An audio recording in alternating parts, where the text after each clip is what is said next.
C'est un moment solennel à cause des événements et qui se sont passés vendredi soir et simplement je ne demanderai pas une minute de silence, mais j'ai une pensée pour l'ensemble des victimes.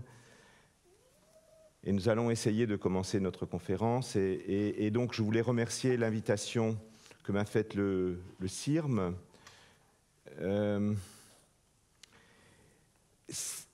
Ce que je vais vous exposer correspond à l'heure actuelle à l'état de mes recherches. Je suis en train de préparer un bouquin, donc j'ai essayé de ramasser tous les papiers, essayer d'organiser de continuer à organiser mes connaissances.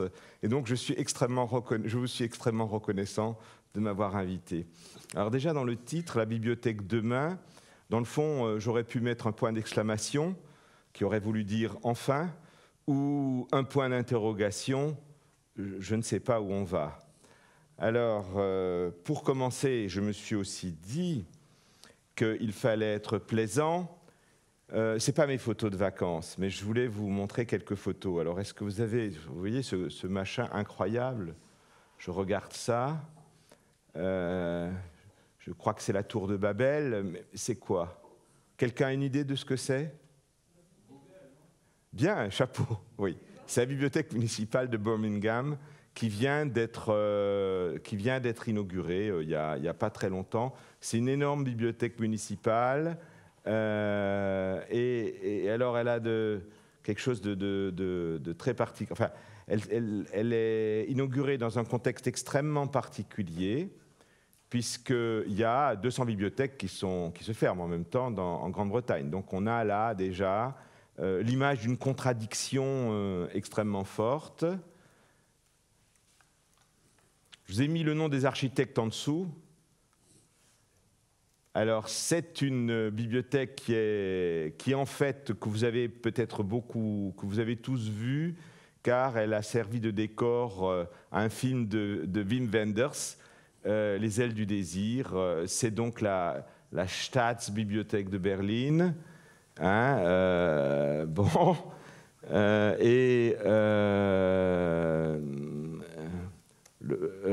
qui est tout près de l'ancien mur. Moi, je l'ai connue quand le mur existait encore, et elle était en face du Philharmonique elle y est toujours, d'ailleurs. Hein. Donc, magnifique bibliothèque, 1992, éclairage zénital, confortable, cosy, gigantesque, une cathédrale du savoir. Et puis ça, c'est mon enfant chéri, vous ne connaissez pas, c'est la bibliothèque l'une des bibliothèques de Nice, la dernière que nous avons construite, c'est encore sous mon mandat. Je l'aime tout simplement parce que je me suis battu énormément pour qu'elle soit construite et qu'elle est le fruit quand même d'une profonde concertation entre tous les responsables de l'université. On voulait tous une bibliothèque. Et l'agence d'Hôtelonde, alors elle a cette caractéristique de pouvoir, elle a été conçue pour pouvoir être ouverte. Parce que ça, c'est une chose, en général, on ouvre des bibliothèques pour qu'elles soient fermées. Alors nous, notre idée, c'était pour qu'elles soient ouvertes, donc elles soient ouvertes dans notre pays de misère, eh bien, c'est bien entendu avec un minimum de personnel. Vous voyez où je veux en venir. Alors, si vraiment vous êtes dans les icônes, je déteste tout ça, mais bon, vous avez vous avez le lien, vous aurez le lien, puisque mon PPT vous sera distribué. Hein, et donc, vous avez le lien sur un bouquin qui s'appelle « Les plus belles bibliothèques du monde ». Bon, c'est bien, c'est très impressionnant. Bon, d'accord. Maintenant, je voulais, après les photos, je voulais donner quelques citations. Hein. Bon, Jacques Attali, sur son blog, Amazon et après, vous regarderez, fustige, je vous présente mes excuses, mais bon, ce n'est pas une attaque frontale de la BNF, au contraire, hein, mais j'essaye de contextualiser. Jacques Attali fustige la vision rétrograde des gens du livre, et non pas des bibliothécaires, hein. Enfin ils font partie des gens du livre, hein, qui ont transformé le projet de TGB numérique en une BNF antédiluvienne et malcommode. Oui, il y a sans doute un tout petit peu de vrai là-dedans, au-delà de cette charge, et surtout, bon, il pointe quand même quelque chose, effectivement, cette espèce de ce que relève aussi Michel Serres. On a construit la grande bibliothèque au moment où l'on inventait Internet. Donc là, on est en fait, il ne s'agit pas de fustiger qui que ce soit, surtout pas les bibliothécaires, mais de se dire quand même que ce n'est pas évident de dominer une évolution technologique qui va beaucoup plus vite, peut-être même, en tout cas que l'évolution des structures, ça c'est sûr, mais peut-être même que l'évolution sociétale. Hein, et donc ça, c'est vraiment un vrai problème auquel est confrontée la bibliothèque. Et donc je vous donne la référence, c'est dans ce célèbre article, Petite poussette, la génération mutante. C'est intéressant de prendre des citations qui sont un peu corrosives. Hein, je fais aussi de la com, si j'ose dire. Mais en même temps, elles sont dites par des gens qui sont des gens respectables, hein. Que ce soit Jacques Attali ou que ce soit Michel Serres, sont des gens qui pensent. Ils peuvent penser parfois de travers, mais ils pensent. Et puis ben, la petite dernière, Marie-Lise Lebranchu, nous allons la brancher, celle-là. Hein. Les médiathèques sont-elles un équipement toujours d'actualité au XXIe siècle qu'elle a sorti récemment lors d'une réunion? Alors tout le monde a été quand même légèrement atterré, et tellement atterré qu'il y a eu une rectification. Je vous ai aussi mis le lien sur le texte officiel de la rectification. Hein. La bibliothèque, premier réseau culturel dans les territoires, rectification qu'elle a fait qu'elle a fait avec Fleur Pellerin, ministre de la Culture. Donc là, on est rentré, ça c'était l'introduction. Hein, bon. Et donc maintenant, ben, nous allons essayer de voir quel est... j'ai fait un lapsus Clavieri, c'est l'état des lieux. Et puis, quand je me suis relu, j'ai vu que j'avais mis l'état des mieux. Et je me suis dit, ben, je le laisse, parce que cette espèce de lapsus Clavieri il me plaisait bien, parce qu'il, sans doute qu'il reflétait quelque chose qui était de l'espoir que je voulais que ça aille mieux. Donc, évidemment, des fondamentaux bousculés par le numérique. Hein. Je vous rappelle que ce que j'essaye de vous dresser, c'est véritablement comment dirais-je, un portrait le plus complet. Alors, je ne vais pas vous faire les bibliothèques mondiales, mais la bibliothèque française, ben, c'est un impensé français. La bibliothèque n'est pas un référentiel.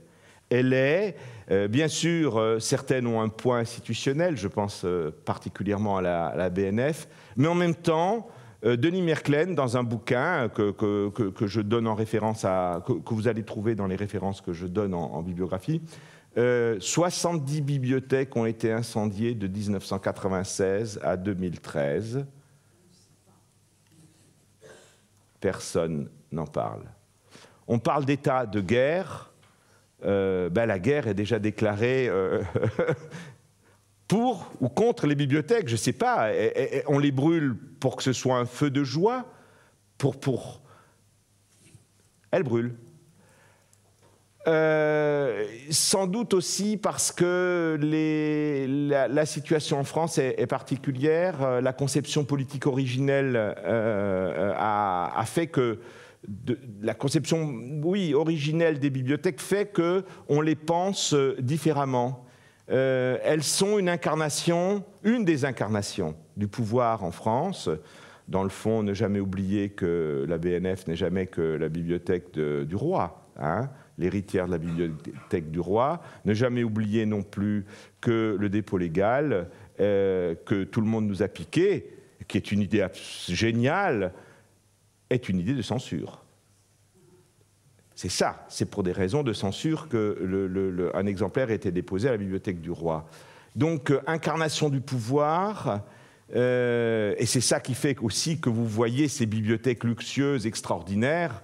Les princes n'étaient pas nécessairement des gens cultivée, mais ils avaient besoin de montrer leur culture auprès du peuple, et cela s'exprimait par différentes réalisations, dont des bibliothèques absolument extraordinaires que vous pouvez consulter dans le bouquin que je vous ai cité.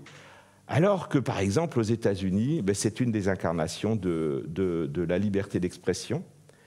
The Library of Congress, c'est la bibliothèque du Parlement américain, et elle a été construite pour faire en sorte que les parlementaires, les élus du peuple, soient bien documentés. Et donc, c'est très intéressant pour les bibliothécaires américains, parce que lorsqu'ils ont des besoins de financement, si vous avez été à Washington, vous verrez que la Library of Congress est juste en face du Capitole. Donc vous franchissez le petit jardin et vous êtes chez les collègues élus du peuple. Des fondamentaux bousculés aussi par l'ubiquité de l'information. Pardon, intéressant, comme lapsus. Pierre Carbone Pierre Carbone, qui est inspecteur général des bibliothèques aujourd'hui, qui a fait un que sais-je sur les bibliothèques, parle de bibliothécarisation du monde. Et à partir du moment où on a bibliothécarisé le monde, un peu à la Salvador Dali, je rêve d'une société secrète qui transforme tout en bibliothèque, plus besoin de bibliothèque. Et puis, des fondamentaux bousculés aussi passent par ce que j'appelle le désordre de l'information. Alors, j'ai essayé de pointer, là aussi, je n'ai pas pointé tout, je ne peux pas tout pointer, mais ce que j'appelle les désordres, c'est l'immédiateté, c'est tout de suite. Et j'obtiens une information tout de suite, je ne me soucie pas si celui qui va la recevoir a eu le temps matériel de la lire ou de ne pas la lire, la page est tournée. Hein? Immédiateté et pas de suivi. Donc il y a quelque chose qui se passe, un événement qui se passe et puis rien. Communication narrative aussi, c'est ce que les Américains appellent storytelling, qui fait que on organise les connaissances autour d'un récit. Les hommes politiques sont devenus de grands spécialistes en la matière, ils nous racontent des histoires, hein, mais pas seulement les hommes politiques. Et finalement, on nous raconte des histoires qui peuvent être des histoires à dormir debout. Le fait aussi, et j'ai repris une citation extrêmement célèbre de Patrick Lelay, qui était président de TF1, qui disait que ce qui l'intéressait, c'était des temps de cerveau disponibles, n'est-ce pas? La télévision, c'était des temps de cerveau disponibles. Hein? Alors Et puis les désordres de la société de l'information. Alors, ce n'est pas une critique, mais c'est les lanceurs d'alerte. Se retrouver dans une société démocratique dans l'obligation d'avoir des personnes qui, les Américains disent whistleblowers, c'est des lanceurs d'alerte, des siffleurs, hein, voilà. Et qui sont obligés de dénoncer un certain nombre de, comment dirais-je, de transgressions par rapport à l'éthique de l'information, me semble faire partie quand même d'un désordre, de même que l'économie de l'attention, cette économie de l'attention qui s'applique beaucoup à la publication scientifique, qui fait que ce qui est important, ce n'est pas d'être lu, mais d'être vu. Et donc, à un moment donné, d'être signalé, mais on ne sait même plus pourquoi on est signalé. Et dans les fondamentaux bousculés, il y a aussi le changement et la concurrence des pratiques culturelles. Mais ça, me semble-t-il, quelque chose de plutôt positif. Le changement des pratiques culturelles particulièrement, c'est le fait que les personnes ne vont pas seulement à la bibliothèque, si tant est qu'ils y soient jamais allés, mais ils sont en concurrence avec toute une série de médias qui sont à leur disposition, toute une série aussi comment dirais-je, d'activités culturelles, que ça peut être le théâtre, le cinéma, la danse, etc., qui sont en concurrence avec la bibliothèque. Et puis, le dernier, c'est certainement pas le dernier, mais un autre point, c'est qu'on est passé les bibliothèques sont passées de la conservation perpétuelle, et je ne développe pas, hein, mais à cause de la facilité de la gestion des supports numériques, à une location à durée déterminée. Bon, ce n'est pas tout à fait vrai pour la Bibliothèque nationale de France, mais une bibliothèque nationale, celle de France ou celle du Congrès, elles ont des missions particulières qui font qu'elles sont des institutions en tant que telles, et à ce titre, à mon sens, à nul autre comparable, si ce n'est aux autres bibliothèques nationales. Quel avenir ? Alors, moi, je serais quand même assez positif dans cet avenir très, très bousculé. Pour moi, le numérique, c'est un moteur d'évolution et d'espoir. Et je vous ai donné une citation. « Demandez pourquoi nous avons besoin de bibliothèques alors qu'il y a tant d'informations disponibles partout revient à se demander si les cartes routières sont nécessaires alors qu'il y a tellement de routes sur Terre. » Effectivement, la bibliothèque, c'est certainement la possibilité, je suis Houellebecquien, la possibilité d'un guide. Alors, cela étant dit, et vous m'avez entendu par ce que j'ai dit précédemment, les modèles conceptuels, sociétaux, économiques, de gestion des ressources humaines sur lesquels la bibliothèque se fonde, eh bien, ils sont en évolution dans toute la société. Donc, il n'y a pas un problème des bibliothèques seulement. Il y a certainement un problème des bibliothèques dans notre pays, spécifique. Il y a toujours des problèmes spécifiques. Mais le problème générique, il n'y a pas un problème structurel des bibliothèques. Elles sont prises dans le maelstrom de l'évolution numérique autant que les autres institutions. Et puis, effectivement, nous sommes dans une époque où il y a une certaine marchandisation. Elle a toujours eu, de mon point de vue, elle a toujours existé. Quand Aristote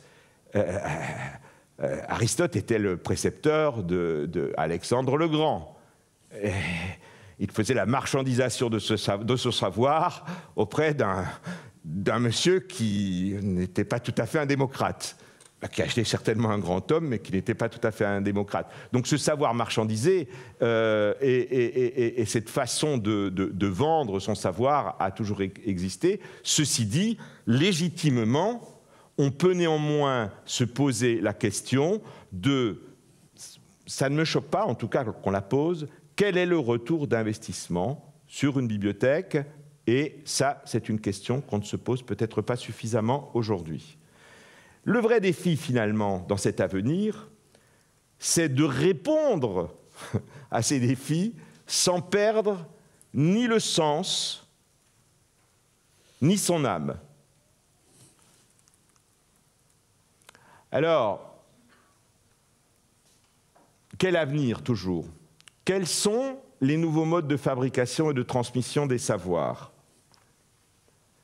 Alors déjà, se poser la question de savoir, c'est quoi, en termes juridiques, c'est quoi le savoir? Est-ce que c'est un bien public et donc géré par des règles régaliennes, ou c'est un bien plus large, c'est un bien commun, partagé par l'ensemble des citoyens? C'est une grande question à laquelle que je pose et à laquelle je ne saurais répondre à laquelle on ne saurait répondre sans une très longue dissertation, mais je la pose. Et puis, est-il une marchandise? Je vous ai déjà répondu. Je pense effectivement que le savoir est aussi une marchandise. Alors, Toujours dans les modes de fabrication, vous avez bien vu, là aussi, je vous rappelle, et là, ce n'est pas non plus le sujet de mon intervention, mais de vous rappeler quand même que les modèles économiques ont changé, que le big deal, je pense que vous connaissez tous le big deal, c'est le fait pour un éditeur de proposer pour une certaine somme et pour une certaine durée, sur un contrat triennal ou quinquennal, l'ensemble de son catalogue, alors qu'on n'a pas besoin de l'ensemble de son catalogue, a été certainement le révélateur de la volonté monopolistique d'un certain nombre d'éditeurs, au premier chef le grand Satan, Elsevier, de dominer la publication scientifique particulièrement, et je vous renvoie à ce titre à la pétition que je pense vous connaissez tous, de The Cost of Knowledge, qui a été signée par beaucoup de monde. Donc transformation des modèles économiques, transformation aussi par Google de l'accès à la connaissance. Et pour moi, la googlisation, elle est d'une part sur l'accès aux connaissances, à ce que j'appelle une majordomisation, c'est-à-dire vous avez un type derrière vous qui est continuellement à votre service et qui vous empêche de vivre. C'est ça un majordome. On a fait la révolution pour ça, c'est pour ne plus avoir de majordome, en tout cas parmi les gens qui avaient les moyens de se le payer, parce que c'est ceux-là qui ont fait la révolution aussi, pas seulement le peuple. Et donc, voilà ce à quoi nous mène Google. Et puis aussi, peut-être dans son programme de numérisation dont je parlerai un peu plus loin avec le propos de Robert Darnton, eh bien, la question qu'on peut se poser dans son programme de numérisation, est-ce que le partenariat avec les bibliothèques est-il un partenariat ou un tutorat? Je suis ton tuteur et tu obéis aux instructions que je te donne. Et dans ce sens-là, est-ce que c'est un tutorat unique, c'est-à-dire moi, et pas les autres, et il est unique et inique aussi, parce qu'effectivement, il ne respecte pas, en fait, me semble-t-il, la libre circulation et la liberté dont devraient bénéficier les bibliothèques. Autre fait très, très important, c'est les communs collaboratifs. Je ne sais pas si vous avez entendu parler des communs. Oui, vous avez entendu. Creative Commons en fait partie, j'en parlerai un peu plus loin. Les communs collaboratifs qui sont développés, c'est une théorie économique développée par Jeremy Rifkin. Les logiciels de partage de livres, par exemple, sont un exemple les plateformes de partage de livres sont possibles. Et c'est une concurrence possible des bibliothèques. C'est-à-dire le fait qu'un certain nombre de citoyens, ils ont chacun leur bibliothèque personnelle et ils se le partagent, ils s'échangent les ouvrages qu'ils possèdent. Est-ce qu'on est à la veille d'une ubérisation des bibliothèques? Mais j'en doute un petit peu, parce que l'ubérisation, c'est une relation commerciale. Il ne faut jamais l'oublier. Ce n'est pas une relation altruiste. Ce qu'on peut noter aussi, c'est que dans les nouveaux modes de fabrication, il y a une réponse, une réplique déjà des bibliothèques, ce que j'appelle la bibliothèque altruiste, que ce soit Europeana, dont la BNF est partie prenante, ou que ce soit HathiTrust. Je pense que vous connaissez aussi ces ressources, sinon vous les consulterez. Et puis, ce qui m'a beaucoup frappé, c'est l'article, le bouquin de Robert Darnton. Vous connaissez, je pense tous, Robert Darnton. C'est un homme qui mérite d'être connu parce qu'il est un francophone et un francophile vraiment très, très, très connu aux États-Unis. C'est un Américain. Il est directeur du réseau des bibliothèques de Harvard. Et lui, il dit qu'en réalité, la bibliothèque bouscule un peu le numérique et que le combat ou le plan de numérisation massive organisé par Google est un échec parce que la qualité de travail des bibliothèques et des bibliothécaires est bien supérieure est bien supérieur à ce que fait au travail de cochon, on va dire, pardon de dire ça, je suis enregistré, je m'en excuse, au travail inadéquat, de mauvaise qualité fait par Google. Bien sûr aussi, ce qui change énormément, ce sont les réseaux sociaux, c'est aussi le mouvement des archives ouvertes, toujours trop lent à se développer, mais néanmoins qui se développe. Pour moi, c'est un horizon inéluctable, qui est inéluctable, qui se développe plus dans certains pays que d'autres. Nous sommes dans un pays, la France, où il y a le syndrome du village gaulois, où il y a beaucoup de repli sur son labo, sur son institution, où il y a beaucoup... Aussi, pas seulement. Hein. Non, mais... il n'en reste pas moins que, par exemple, sur les archives ouvertes, il y a peu d'universités qui ont véritablement eu... À un moment donné, dans notre pays, on dit qu'on a pris une décision, mais en réalité, c'est un théâtre d'ombre. On ne l'a pas prise.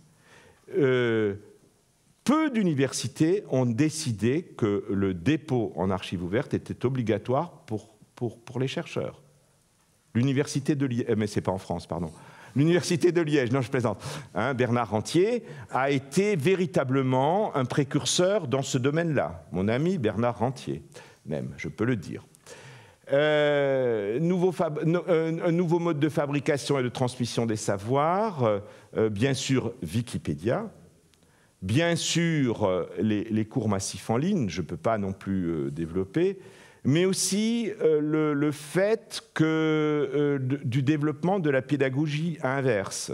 C'est-à-dire, et je reprendrai quelque chose qui ne m'appartient pas, je reprendrai une citation qui vient de Lévi-Strauss, de Claude Lévi-Strauss, mais qui a été utilisée par André Miquel, qui était administrateur général de la Bibliothèque nationale de France, et qui parlait de cette culture du cuit, et de la culture du cru.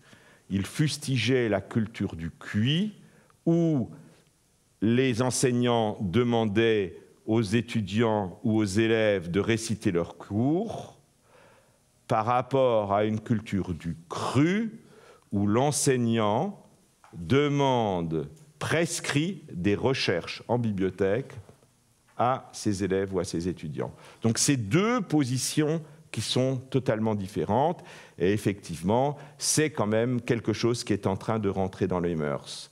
Et donc la bibliothèque, à travers ça, vous voyez, j'ai pris un terme extrêmement guerrier, c'est un instrument de reconquista. Elle gère des contenus et elle gère aussi des contenants multiples. Et donc ceci est un changement. La bibliothèque a quitté le livre. Elle ne rejette pas le livre, mais elle n'est plus complètement collée au livre. Elle est autre chose. Elle est déjà devenue autre chose. Alors, sur les perspectives techniques, elle est devenue autre chose, et on peut le noter. Ce qui me frappe beaucoup, c'est d'un point de vue technique, en fait, les bibliothèques, si je voudrais résumer, les bibliothèques ne sont pas confrontées à un problème technique. Ces problèmes techniques, me semble-t-il, sont déjà résolus. Ils sont ou en cours de résolution. Le problème, vous allez le voir, je dévoile la suite, le problème, c'est dans la tête que ça se passe. Mais ça se passe toujours dans la tête, n'est-ce pas, hein? C'est dans les pratiques que les choses doivent changer. Et l'homme ancien et l'homme, ou la personne, je ne devrais pas dire l'homme, la personne ancienne et la personne nouvelle, eh ben, elles cohabitent, et parfois elles cohabitent difficilement, conflictuellement. Alors, moi, ce que je peux noter quand même, c'est qu'il y a une plasticité évidente de la bibliothèque dans toutes ces transitions, n'est-ce pas? Il est sorti, mais il a eu peur de mon exposé, il est sorti. Je n'ai pas voulu ensuite citer l'ensemble des institutions françaises qui procèdent de cette évolution technologique, de cette évolution et de cette adaptation technique. Mais il m'a semblé que, et ça c'est une originalité, on a créé une structure qui s'appelle la Bibliothèque scientifique numérique, et qui me semble bien être un début de mutualisation et de convergence des visions stratégiques des différentes parties prenantes. Et ça, c'est quelque chose de très important, parce que c'est le début de ce qui nous manque le plus dans notre pays, c'est de savoir travailler en équipe. On est dans des démarches individuelles et difficilement dans des démarches collectives. Alors, je ne fais de reproche à personne. Je pense que c'est un reproche qu'on ne peut pas faire aux chercheurs, en tout cas aux chercheurs en sciences exactes et appliquées. Vous voyez, je n'ai pas dit dur. Hein, vous voyez, je suis gentil. Non, donc en sciences, ni en sciences, mais qu'on peut faire en sciences molles, effectivement. Pardon, je veux dire en sciences humaines et sociales. Travailler en équipe, et donc effectivement, je vous renvoie à la BSN, je crois qu'elle est connue, je pense qu'un certain nombre d'entre vous travaillent dans ce cadre-là. Et ce que j'ai voulu rappeler, et là on est de nouveau dans le village gaulois. Vous voyez, vous avez la BSN qui est un instrument collaboratif, un instrument coopératif, et puis il y a 10 segments. D'abord, s'appeler segment, j'avoue que c'est un mot qui m'a totalement effrayé, mais je veux dire, les mots ont un sens. En tout cas, dans ce pays, il me semble avoir un sens. Donc, qu'on dise segment, j'en laisse la responsabilité à ceux qui l'ont inventé. J'ai l'impression d'être devant quoi? Je ne sais pas. Moi, j'ai pensé le segment d'un piston, je sais pas. Il y avait quelque chose de mécanique là-dedans, quelque chose d'inhumain qui m'a fait peur. Mais sinon, le contenu, il est intéressant, même si, à le regarder de près, on pourrait en faire la critique et se dire qu'on a fait le village gaulois, c'est-à-dire qu'on a segmenté beaucoup de trop. C'est un principe de marketing, il faut segmenter le marché. Alors là, je peux vous dire que le discours schizophrénique est présent. C'est-à-dire en même temps on embrasse et en même temps on laisse la place à tous les petits morceaux, à tous les petits territoires, à toutes les petites baronnies. Bon. Mais est-ce que c'est un début d'une fédération? Moi, je l'espère. J'ai écrit à plusieurs reprises qu'à mon sens... vous voyez, j'ai osé mettre même la BNF, que l'ABES, couperin helléniste, devait fonctionner d'une manière beaucoup plus fédérative. Sur la BNF, c'est vrai qu'elle est en même temps, pour une partie, sur des problématiques semblables, et en même temps, elle a des missions qui dépassent, qui sont différentes. Et donc là, il y a certainement un schéma à trouver, mais il me semble indispensable, effectivement, qu'on aille petit à petit vers un OCLC à la française. Vous me direz, mais il ne parle pas d'Europe. Ben parce que j'ai envie de dire qu'on ne pourra rentrer dans le système européen que lorsque nous aurons nous-mêmes balayé devant notre porte. Croire que rentrer dans l'Europe va nous régler nos problèmes me semble être une erreur de calcul. Il faut d'abord... C'est une erreur qu'ont fait les Grecs, n'est-ce pas? Je suis très cruel, mais qu'ont fait un certain nombre de pays. Je pense qu'on ne peut pas demander à l'Europe ce qu'elle ne peut pas vous donner, n'est-ce pas? Donc, d'abord une organisation chez nous qui soit claire et qui fasse travailler les personnes ensemble.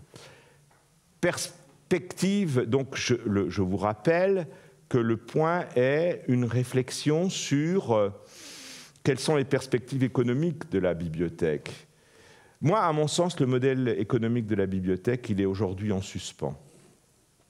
Pas suffisamment d'études concernant le retour sur investissement. Et puis, quelque chose qui est quand même très sévère, trop, j'ai dit des subventions, pardon, trop de subventions et pas assez de capacité d'autofinancement pour les services rendus. Donc là, il y a beaucoup de choses dans cette toute petite phrase. Quels sont les services rendus? Peut-on les mesurer? Les mesure-t-on suffisamment? Est-ce qu'il y a beaucoup de capacité d'autofinancement? On peut se poser la question, parce que c'est des questions que je pose. Quelle participation financière de l'usager? Je pense que là aussi, c'est une question qui est devant nous. Je ne pense pas, personnellement, que la gratuité soit une bonne chose.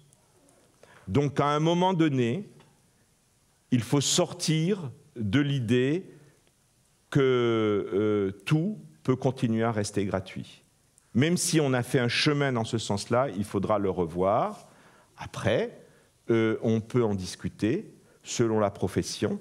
J'avais écrit au départ selon la qualité de la personne, puis j'ai mis profession. Mais est-ce qu'il est normal que des entreprises riches et puissantes payent peu pour avoir beaucoup à l'intérieur d'une bibliothèque de recherche? Donc ça, c'est une vraie question qui se pose, en tout cas beaucoup pour les bibliothèques universitaires.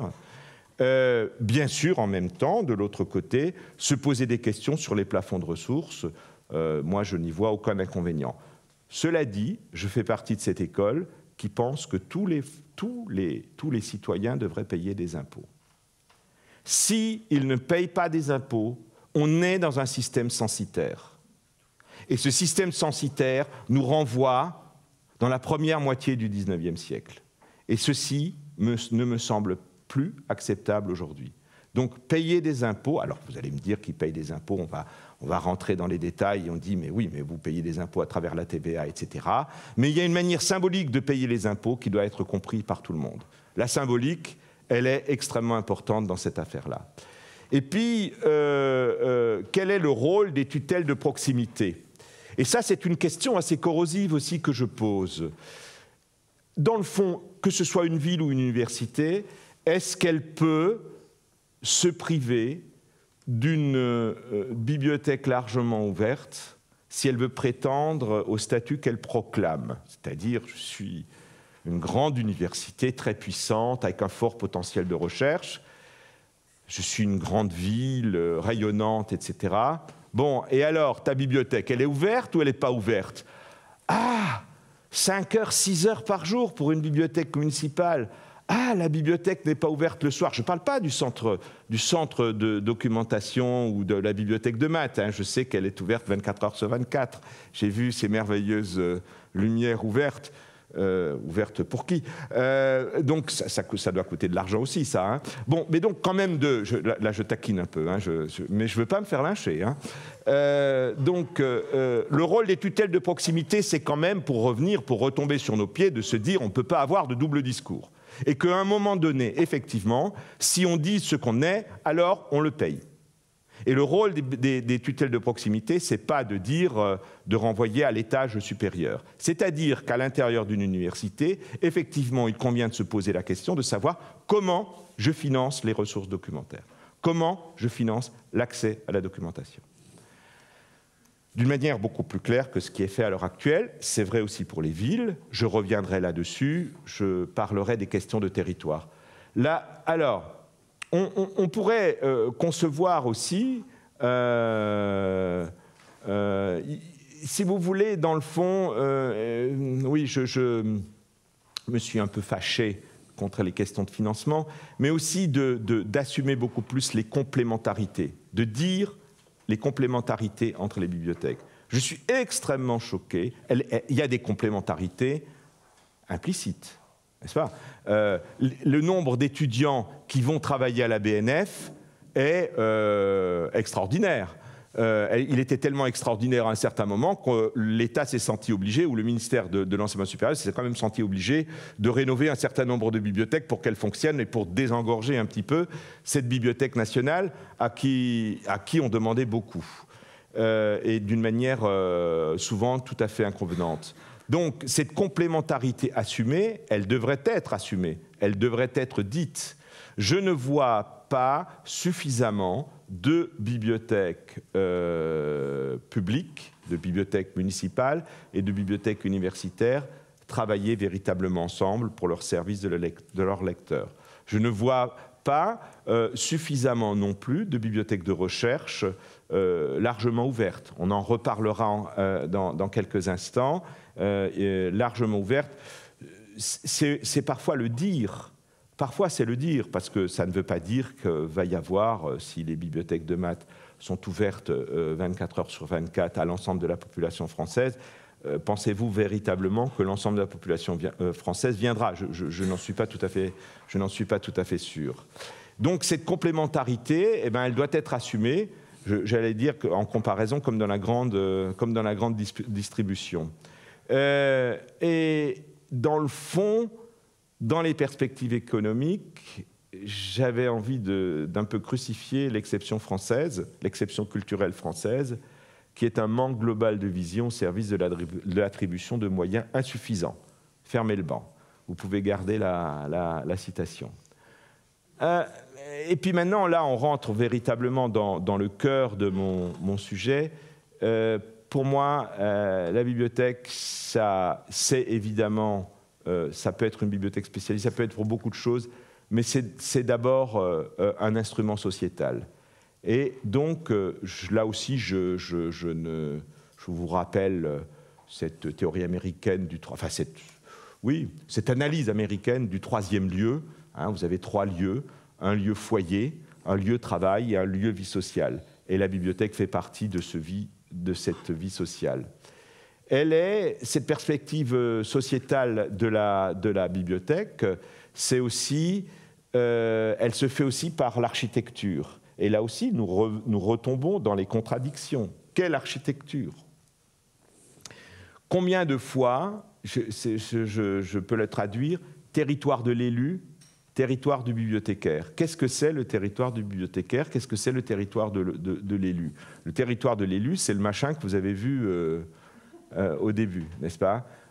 Mais c'est aussi, territoire de l'élu, c'est aussi cette Bibliothèque nationale de France, malcommode et antédiluvienne, comme disait Jacques Attali. Je veux dire, après, on peut se poser la question. Je crois que les bibliothécaires vivent dans la Bibliothèque nationale de France.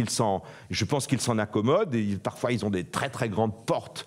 En tout cas, les magasiniers, peut-être pas les conservateurs, mais les magasiniers doivent pousser des portes absolument gigantesques. Ça va peut-être mieux maintenant, mais on les a huilés, je ne sais pas. Mais toujours est-il que la conception même des bâtiments, qui sont des bâtiments monumentaux, qui sont des bâtiments de pouvoir, moi, m'interpelle par rapport à ce territoire du bibliothécaire.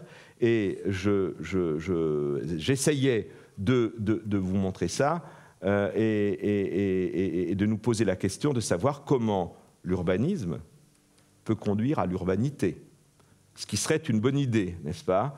Et donc, effectivement, de réfléchir sur la place de la bibliothèque dans la ville, c'est une chose que nous avons fait à Nice. Et je puis vous dire que la réussite de la bibliothèque de Nice, c'est parce qu'il y a un arrêt de tram qui est devant la bibliothèque. Et que je peux vous garantir que ça nous a doublé notre fréquentation. Alors, les grands discours scientifiques, l'extrême qualité de son directeur n'ont pas changé peut-être grand-chose à cette réalité-là. Et évidemment, le cadencement, bien sûr, je caricature, je plaisante un petit peu, mais il n'en reste pas moins que le cadencement de ce transport en commun qui fonctionnait qui fonctionne tardivement, jusqu'à 1h du matin, qui commence tôt le matin, faisait que la possibilité d'ouvrir la bibliothèque 7 jours sur 7 devenait réelle. Il fallait d'autres conditions, mais il fallait aussi que la ville soit adaptée à cela. En plus, non seulement Je ne vais pas développer, mais je puis vous dire, si vous allez à Nice, n'y manquez pas. C'est assez agréable, m'a-t-on dit, de vivre à Nice. Eh bien, le campus Saint-Jean-d'Angély, c'est un campus qui est piéton. Donc c'est piéton dans la ville. Donc c'est vraiment quelque chose de très agréable. Et puis il y a eu un vrai travail sur ces perspectives sociétales. Je vous conseille de les consulter. C'est donc le Grand Prix de l'aménagement des bibliothèques, c'est aux États-Unis. C'est le pays des bibliothèques, je n'ai pas besoin de vous le dire, vous avez compris. Le pays des bibliothèques, c'est quand même les États-Unis. Hein. Je crois qu'il faut le dire. Mais pas que seulement. Les États-Unis ont aussi des défauts. Hein. Ils n'ont pas que des qualités. Hein.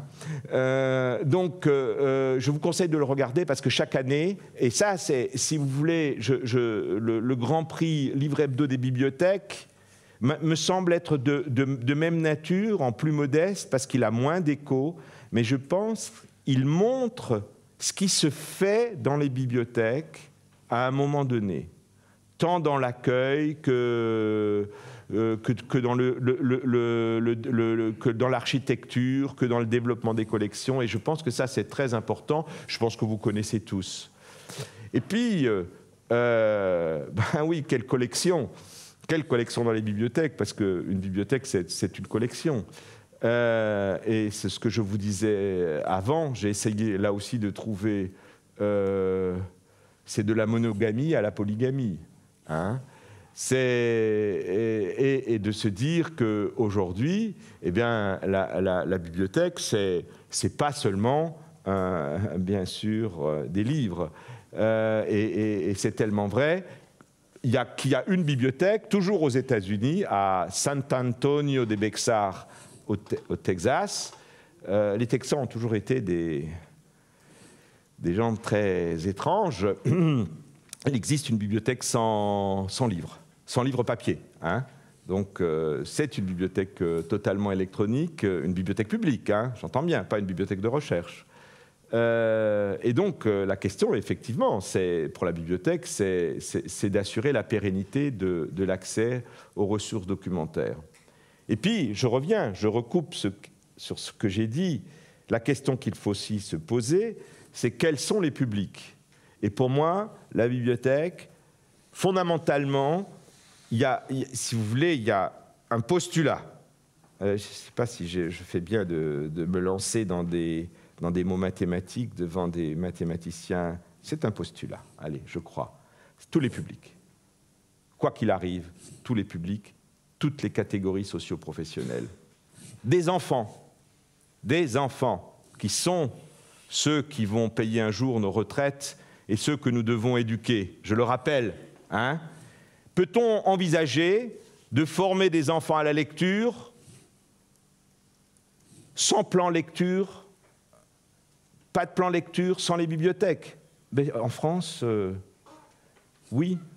En France, quand vous écoutez un ministre, quel qu'il soit, un responsable, vous dites « Ah, ben, vous avez oublié la bibliothèque ». Et on va vous répondre « Ah oui, non, mais un impensé français ». Nous sommes bien dans cela. Hein. Donc, des enfants, aux migrants, j'ai là aussi voulu secouer un petit peu. Combien de bibliothèques en France proposent aux étrangers, aux personnes qui ne sont pas de langue française, des journaux de leur pays, des livres dans leur langue? Lors d'un voyage d'études que j'ai fait en Allemagne, c'est aussi un des pays des bibliothèques, hein, faut bien le reconnaître. Je crois que c'était à Francfort, à la Stadtbücherei.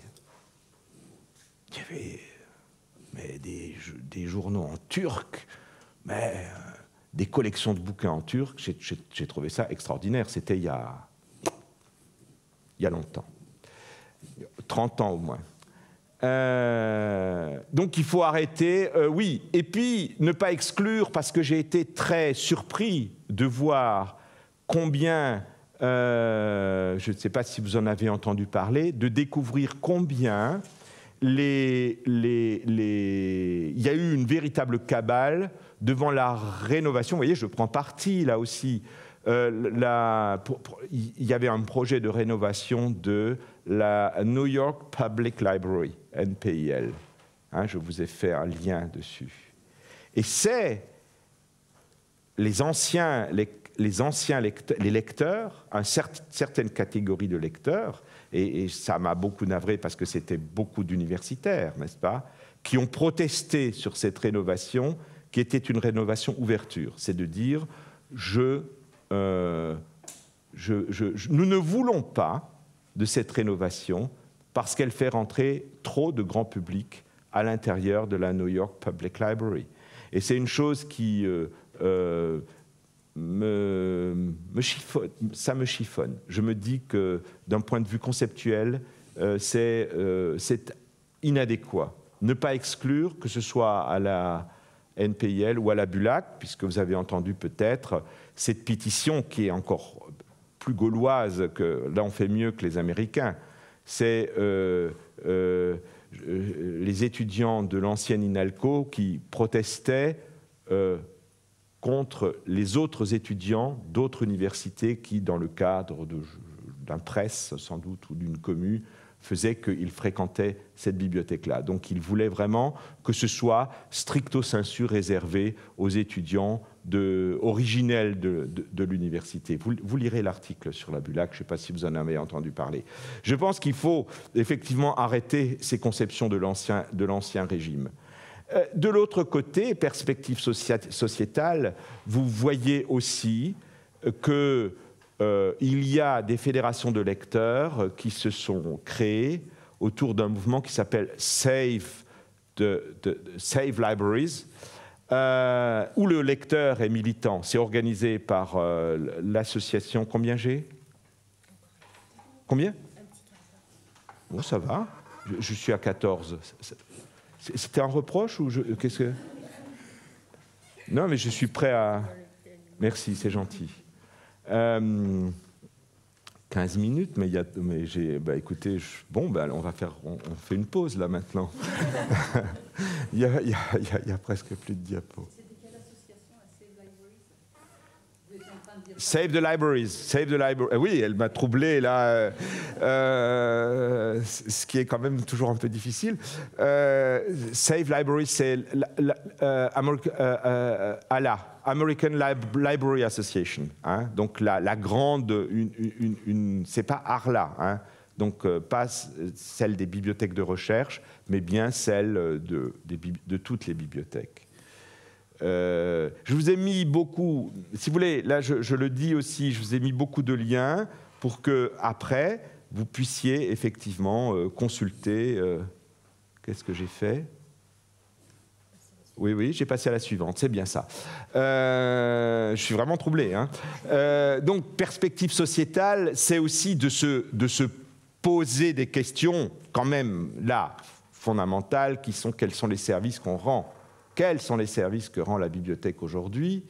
Bien sûr, elle est devenue en soi un système d'information en raison de la puissance des systèmes informatisés de gestion ou des systèmes intégrés de gestion des bibliothèques, des SIGB. Et donc, à l'heure actuelle, la bibliothèque a les moyens véritablement d'offrir d'une manière très efficace des ressources à ses lecteurs. Mais ce qui nous compte, j'aurais envie de vous dire, ce qui compte d'abord, c'est SBAM.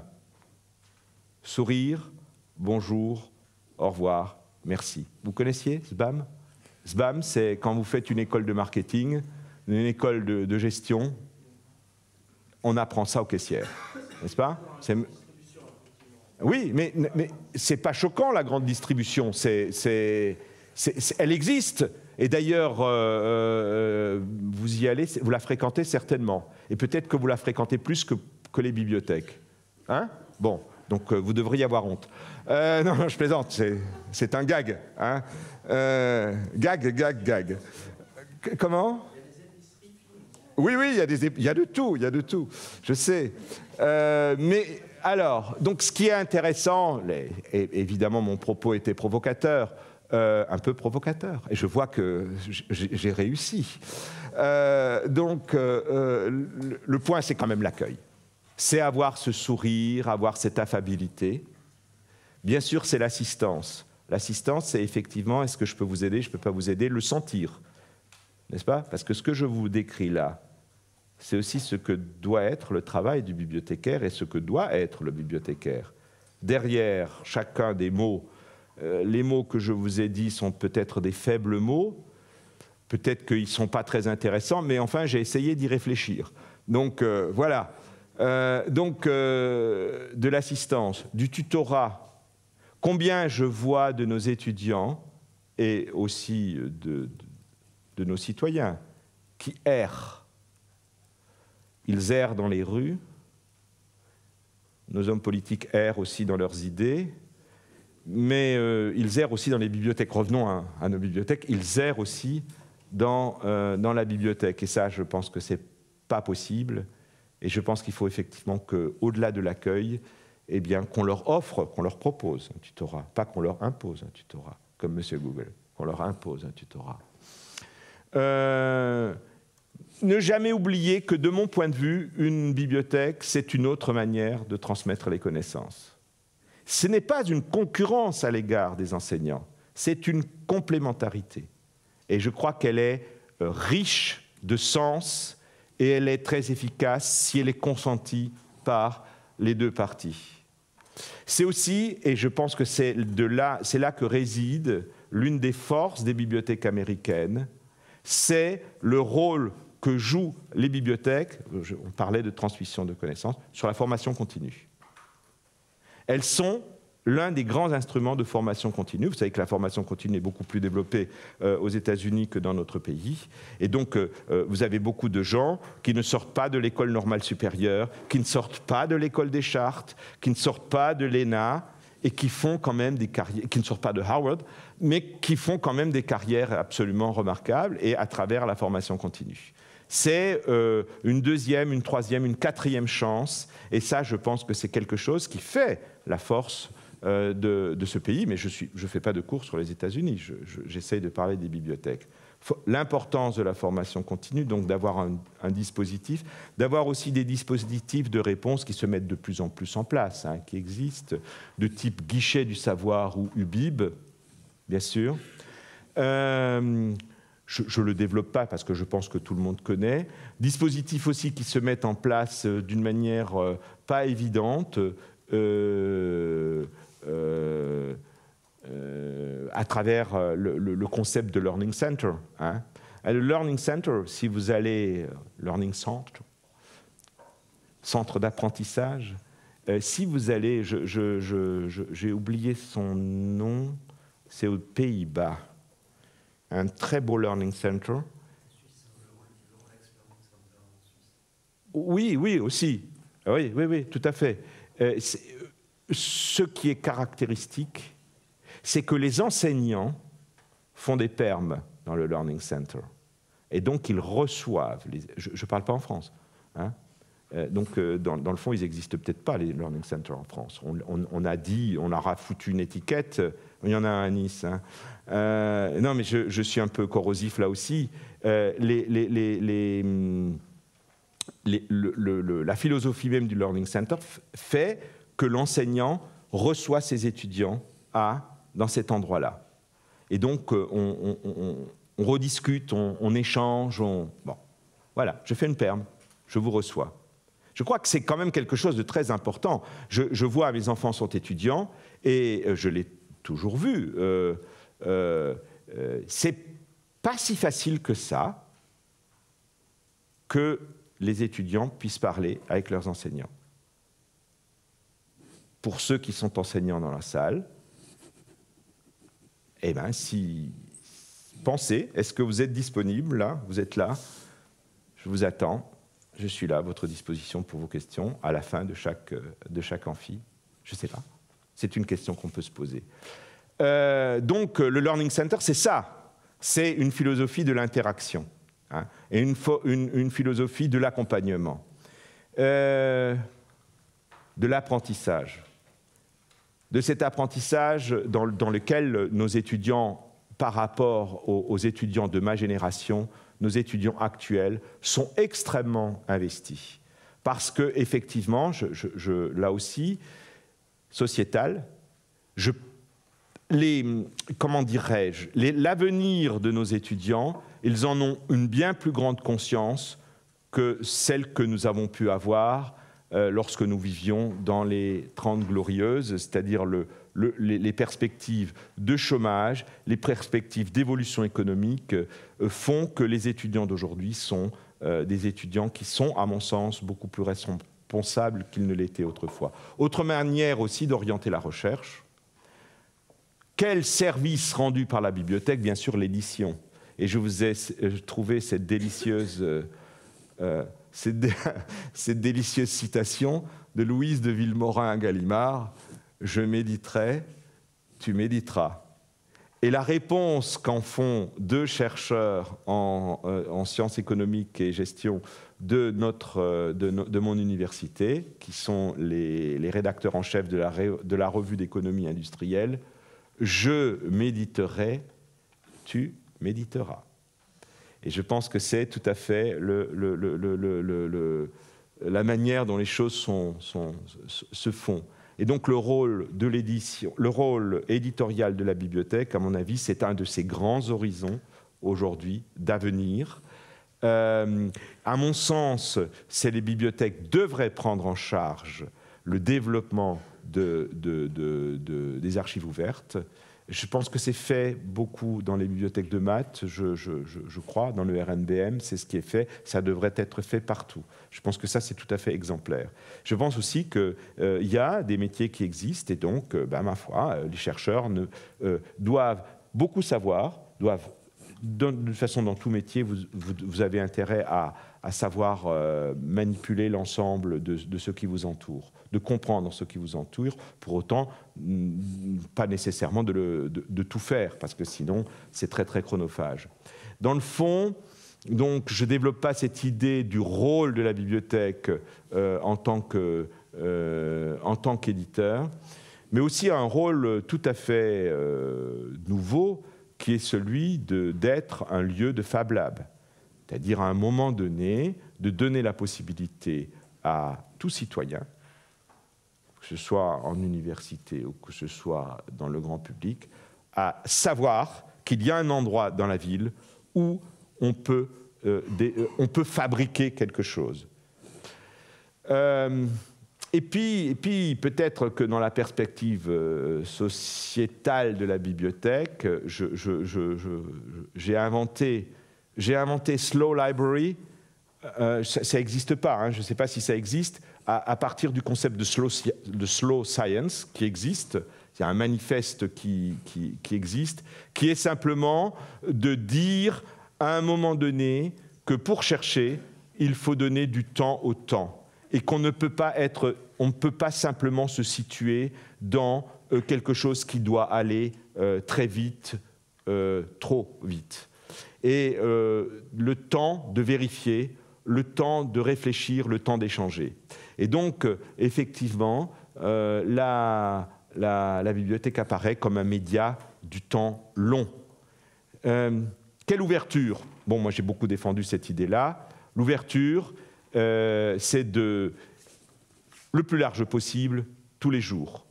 À mon sens, le débat dans la société, et ça a été une des qualités, à mon avis, d'Aurélie Filippetti, c'est de dire que la priorité, c'est peut-être pas l'ouverture des commerces, mais la priorité, c'est l'ouverture des bibliothèques. C'est ça qui fait sens.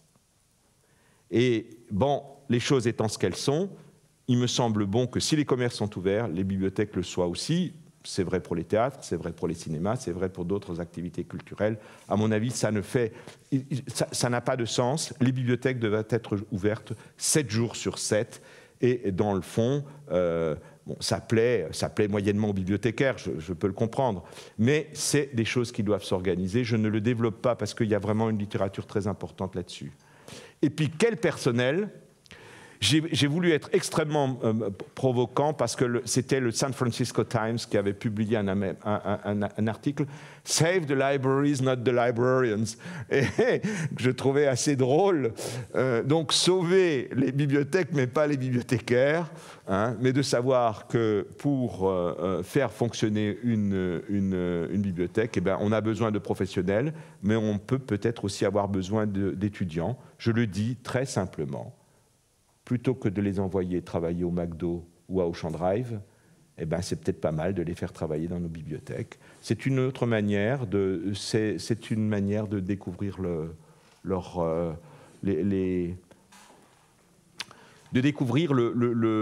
comment dirais-je, les conditions du travail, d'une vie de travail. Quel métier en ressources humaines pour les bibliothèques? Qu'est-ce que doit être le bibliothécaire? Un informaticien, un manager, un enseignant, un chercheur, un encyclopédiste, un passeur de connaissances, un médiateur, un tuteur, un orienteur, un animateur, un éditeur, un webmaître, un agent d'accueil. Tout ça en même temps, trouver un équilibre.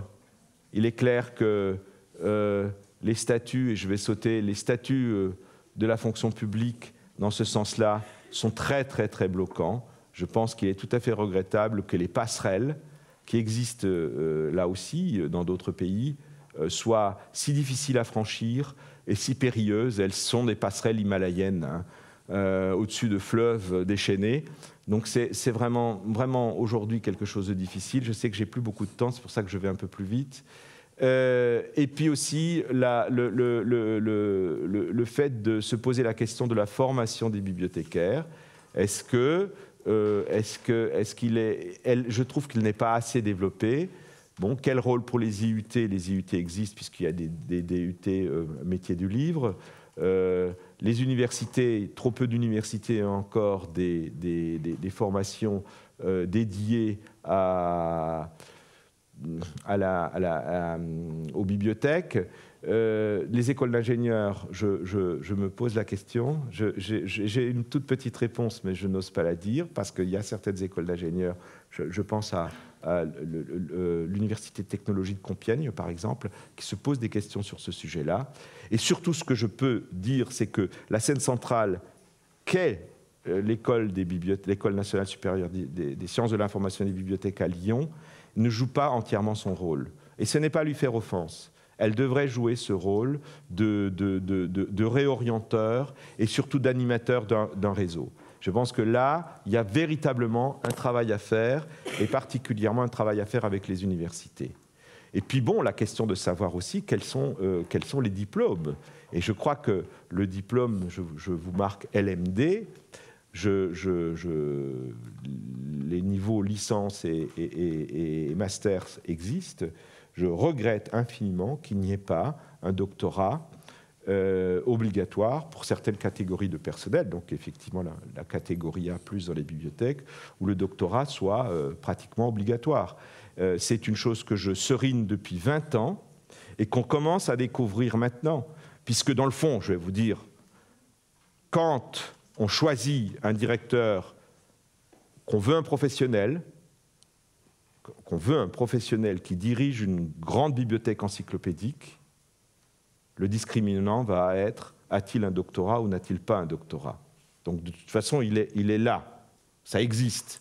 Mais je dirais qu'au-delà de ça, on peut tout à fait voir à l'intérieur des bibliothèques des responsables, des conservateurs de bibliothèques, on va dire ça comme ça, qui soient titulaires d'un doctorat, qui peut être un doctorat de spécialité, donc un doctorat de maths, ça ne ferait pas de mal, mais aussi un doctorat des sciences de l'information et des bibliothèques. L'existence de ce library science qui existe aux États-Unis et qui n'existe pas suffisamment dans notre pays fait que la bibliothèque n'est pas suffisamment un objet et un sujet de recherche, alors qu'elle devrait en être une. Je ne reviens pas sur quelle réforme. Alors, ça y est, c'est fini. Sophie, vous êtes sauvée? Non, je suis sauvée? Non, pas tout à fait. Donc la bibliothèque, dans tout ce que je vous ai dit, dans le fond, qu'est-ce qu'elle apparaît? Elle apparaît, je vous ai dit que techniquement, elle ne posait vraiment pas de problème, son évolution se faisait, que la plasticité des bibliothécaires aujourd'hui, la plasticité du métier de bibliothécaire faisait que quand même, face à l'évolution technologique, ils s'étaient pas mal adaptés du tout. Ils n'étaient pas du tout dans la manière dont on les conçoit traditionnellement, hein. Mais rappelez quand même plusieurs choses. D'abord, que dans notre société démocratique, j'ai ces deux choses contradictoires. Je vous ai cité Stephen Breyer, qui est juge à la Cour suprême des États-Unis. Il a une grande qualité, il est francophone. Il parle bien. Il a publié un bouquin il n'y a pas très longtemps. Je vous en mets la référence. C'est la Cour suprême le droit et les États-Unis, quelque chose comme ça. Il rappelle que the rule of law, c'est-à-dire le rôle de la loi, le magistère de la loi reste le meilleur moyen de résoudre les problèmes d'une société.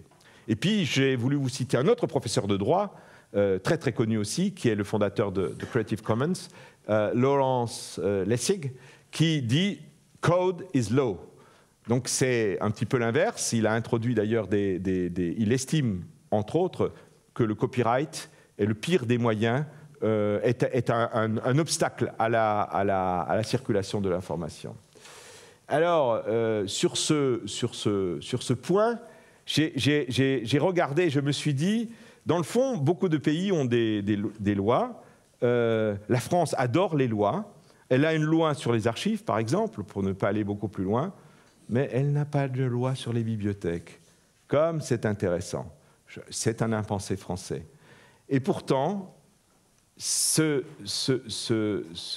la bibliothèque, c'est une institution, c'est devenu un média, et c'est une institution qui a beaucoup de choses à apporter à l'intérieur de la société. La notion de culture informationnelle qui manque tellement à l'heure actuelle à nos citoyens, qui fait que, effectivement, on peut avoir des analyses souvent extrêmement grossières de certaines situations. Elle favorise l'interdisciplinarité. Donc, dans le fond, la bibliothèque, c'est une régulatrice de société. Elle diffuse un savoir, elle diffuse aussi un savoir-vivre et un savoir-être. Et donc, j'ai envie de vous dire que c'est le Fab Lab du citoyen à l'ère numérique. Et puis, peut-être que c'est quand même important de dire qu'au-delà de la bibliothèque, il y a des bibliothécaires. J'y reviens. Ils ont été formés. Et je pense que c'est la réussite de la bibliothèque, elle passe aussi à travers la capacité qu'ont les bibliothécaires à continuer à s'adapter. Alors, voilà, je vous ai mis un certain nombre de références bibliographiques. Je n'ai pas de conclusion, je laisse la porte tout à fait ouverte. Je vous ai mis des articles que j'ai publiés parce qu'il y a énormément de références bibliographiques dedans. Et puis c'est tout. Je vous ai mis 2 polars parce que c'était pour le plaisir. Je ne sais pas si vous connaissez Larry Beinhardt, le bibliothécaire. Ça a eu beaucoup de succès à un moment donné. C'est pas mal du tout, hein. Et puis Umberto Eco, mais je ne pouvais pas non plus l'oublier parce que Umberto Eco, eh bien, il décrit une bibliothèque médiévale qui n'est pas si médiévale que ça et qui est aussi moderne. Donc, ce que dit Eco, si vous cherchiez les fils, les correspondances qui peuvent exister entre l'ancien et le nouveau, eh ben, l'ouvrage, le roman, pardon, c'est dommage qu'on en ait fait un film, parce qu'on voit toujours le film, on voit Sean Connery, alors c'est un peu gênant, mais quand on lit le livre, on se rend compte que les correspondances existent. Voilà, je suis à votre disposition.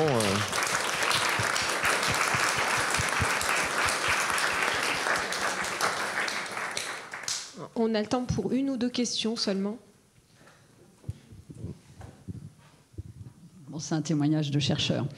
Les bibliothèques sont absolument essentielles, je n'apprends rien à personne, mais pour moi, elles sont essentielles pour une raison principale que dans le fond, vous n'avez pas mentionnée. Ça reste pratiquement les seuls endroits aujourd'hui où on peut réfléchir sans être dérangé, au calme et sur le long temps. Et je vous fais un témoignage très rapidement. Jusqu'au 31 août 1998, j'ai fait l'essentiel de mes articles et mes 2 thèses, je les ai écrites à la Bibliothèque nationale. J'y allais plusieurs fois par semaine.